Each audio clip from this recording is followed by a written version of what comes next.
Why would she do that? Look so desperate. It was so unnecessary and embarrassing. The iconic Jaya Ji's meme, Idhar Aao. So unnecessary. She is obsessed with everything and anything related to Amitabh Bachchan. इसकी over acting चालू।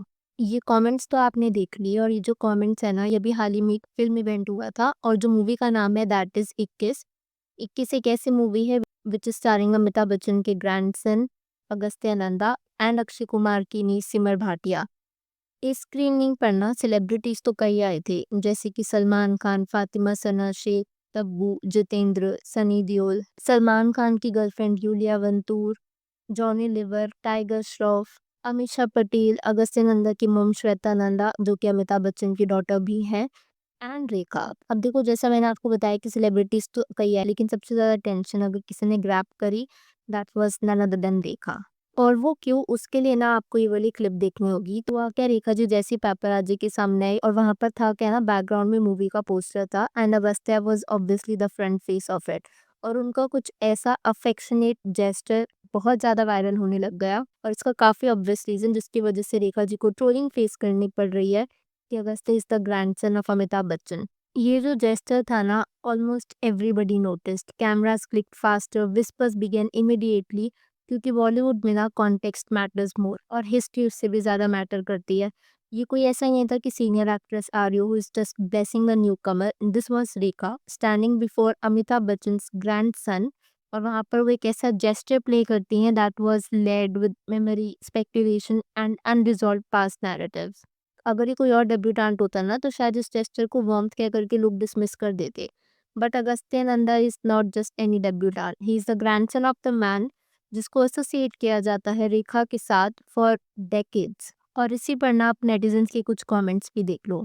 She is obsessed with everything and anything related to Amitabh Bachchan. और जया बच्चन की जो ये वाली meme है ना, इधर आओ, ये तो मुझे पता नहीं बहुत ही ज्यादा कमेंट्स में दिख रही थी। People need to stop glorifying it, reverse the rules and see the outreach. At this point she is just doing it for the love of the game. और कुछ तो मुझे ना हिलेरियस कमेंट्स भी दिखे, तो जैसे कि आप ये वाला देखो, conspiracy theory Agastya is her grandson. तो मुझे ये थोड़ा सा वियर्ड कमेंट लगा था। But then again Rekha ji के जेस्चर्स भी ऐसे ही होते हैं ना कि नेटिजन्स को समझ में नहीं आता कि एक इंसान बार बार इतने ऑब्सेशन एक पर्टिकुलर आदमी से हु इज ऑलरेडी मैरिड कैसे रख सकता है। जब मैं इस तरीके के कमेंट्स देखती हूँ या फिर रेखा, अमिताभ, जया इनका लव ट्रायंगल देखती हूँ ना, मैंने यूजुअली यही नोटिस करा हुआ that for the longest time Jaya Bachchan को एज अ विलन दिखाया जाता था। शी समबडी जिनको रूड एंटाइटल पता नहीं क्या क्या बोला जाता है। वहीं पर रेखा जी का जो अपेरेंटली वियर्ड लव ऑब्सेशन है towards Amitabh Bachchan, even now उसको ग्लोरीफाई किया जाता है। पर ये सब होता क्यों है, उसके लिए ना आपको उनका थोड़ा सा बैकग्राउंड जानना होगा। तो 1976 में हम चलते हैं जहाँ पर दो अनजाने मूवी में पहली बार रेखा जी और अमिताभ बच्चन ने एक साथ काम किया था। और अपेरेंटली इस मूवी की शूटिंग के दौरान they fell for each other. But Amitabh Bachchan ना तब तक ऑलरेडी मैरिड थे जया बच्चन से। उनकी शादी लगभग 3 साल पहले ही हो गई थी, 1973। And mind you at this time he was not only married, उनके 2 किड्स भी थे, श्वेता एंड अभिषेक। इनफैक्ट अभिषेक तो उस साल पैदा भी हुए थे जब अमिताभ बच्चन का अलिज्ड अफेयर रेखा के साथ शुरू हुआ था।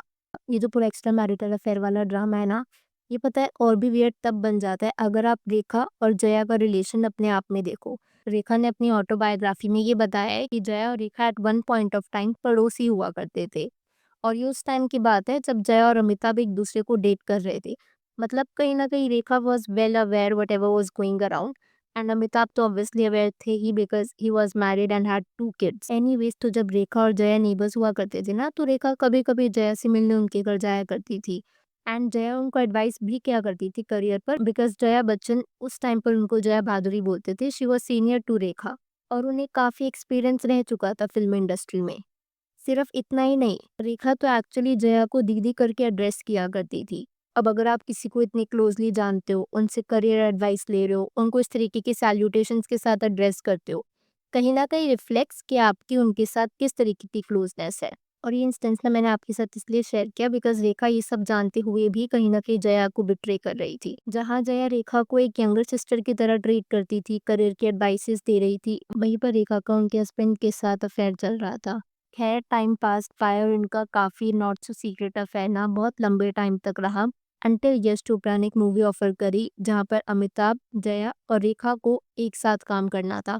और इस मूवी में भी ना रियल लाइफ की तरह लव ट्रायंगल ही दिखाया गया था, जहाँ अमिताभ और जया बच्चन मैरिड थे और रेखा एक एक्स्ट्रा मैरिटल अफेयर कह लो या फिर एक गर्लफ्रेंड के तौर पर थी। अगर आप अमिताभ के पर्सपेक्टिव से पूछो कि उन्होंने ये ऑफर क्यों एक्सेप्ट किया था, तो माना जाता है कि उस टाइम पर ना उनका करियर थोड़ा-सा डाउनहिल जा रहा था और उनका ये कहना था कि अगर रेखा और जया दोनों कंफर्टेबल हैं, then he wouldn't mind doing the movie. However Jaya ने ना पहले ही ऑफर रिजेक्ट कर दिया था, लेकिन बाद में ना उन्होंने ये ऑफर इसलिए एक्सेप्ट किया था क्योंकि उन्हें मूवी की एंडिंग अच्छी लगी थी और उस मूवी की एंडिंग में होता क्या है, जो हस्बैंड होता है वो इवेंचुअली अपनी गर्लफ्रेंड या फिर एक्स्ट्रा मैरिटल अफेयर को छोड़ करके अपनी वाइफ के पास वापस चला जाता है। बाय द वे ये रेखा और अमिताभ बच्चन की ना एक साथ में बिल्कुल लास्ट मूवी थी। इसके बाद उन्होंने कभी काम नहीं किया और ऐसा माना भी जाता है कि जो उनका अलिजेड नॉट सो सीक्रेट अफेयर था वो भी इसी मूवी के साथ खत्म हो गया था। जब अमिताभ बच्चन से पूछा भी जाता था ना रिगार्डिंग हिज अफेयर विद रेखा, तो उन्होंने मैनी अ टाइम्स ये चीज़ डिनाई ही करी है कि रेखा का उनके साथ कोई अफेयर नहीं है। She was just one of his को-स्टार्स। लेकिन रेखा एज़ वी ऑल नो उन्होंने डिनायल कभी नहीं दिखाया। इनफैक्ट हमेशा से उनका एक वियर्ड ऑब्सेशन ही रहा है। 1984 के इस फिल्मफेयर मैगज़ीन के इंटरव्यू में रेखा ने सिर्फ अपना अफेयर कबूला ही नहीं था, बल्कि उन्होंने ये भी कहा था कि अमिताभ डिनाई इसलिए करते हैं क्योंकि उन्हें अपनी इमेज प्रोटेक्ट करनी है, अपनी फैमिली और अपने चिल्ड्रन को प्रोटेक्ट करना है। आप एक बार ये इंटरव्यू की एक क्लिप देखो। Why should he have not done it? He did it to protect his image, his family, his children. Why should the public know of my love for him and his love for me? I love him and he loves me. That's it. If he had reacted that way towards me in private, I would have been very disappointed. Mr. Bachchan is still old fashioned. He doesn't want to hurt anybody. So why hurt his wife? और ये जो मैंने आपके साथ interview का snippet share किया ना, ये शेयर करने का रीज़न भी यही है कि जहाँ पर अमिताभ ने अपने अफेयर को डिनाई कर दिया था, मे बी वो रेखा के साथ एसोसिएट नहीं करना चाहते थे anymore, but Rekha was still stuck on him, she was still obsessed over him. और ये कहानी मैंने आपके साथ इसलिए शेयर करी ताकि मैं बता सकूं कि रेखा का ऑब्सेशन आज तक भी खत्म नहीं हुआ है। शायद आप लोगों ने ये वाली क्लिप देखी होगी जहाँ पर अमिताभ बच्चन को बेस्ट एक्टर मेल का अवार्ड मिला था और ये ना 2016 के अराउंड की बात है। तो इस अवार्ड को रिसीव करने के लिए अमिताभ स्टेज पर गए ही थे and then Rekha was also sitting there और जया भी वहां पर बैठी हुई थी। रेखा अपने आप वहां से उठ करके जाती हैं, जया बच्चन के साथ में जा करके खड़ी हो जाती हैं एंड कॉन्ग्रेचुलेट्स हर पर्सनली। इस क्लिप में भी ना मुझे जया जी की मैच्योरिटी ही दिखी थी, because what was the need of Rekha to even go and stand there. And this brings us back to the 21 event जहां पर उन्होंने ओपनली अपना अफेक्शन शो करा था for Amitabh Bachchan grandson Agastya. So आज के लिए इतना ही about Rekha and her never ending obsession with Amitabh Bachchan, anything even remotely related to him. अब मैं यहाँ पर आपसे आपका पर्सपेक्टिव जानना चाहूंगी। What are your thoughts? Please let me know in the comments below. Video पसंद आई हो तो hit that like button, consider subscribing the channel if you haven't already, and I will see you super soon with another video.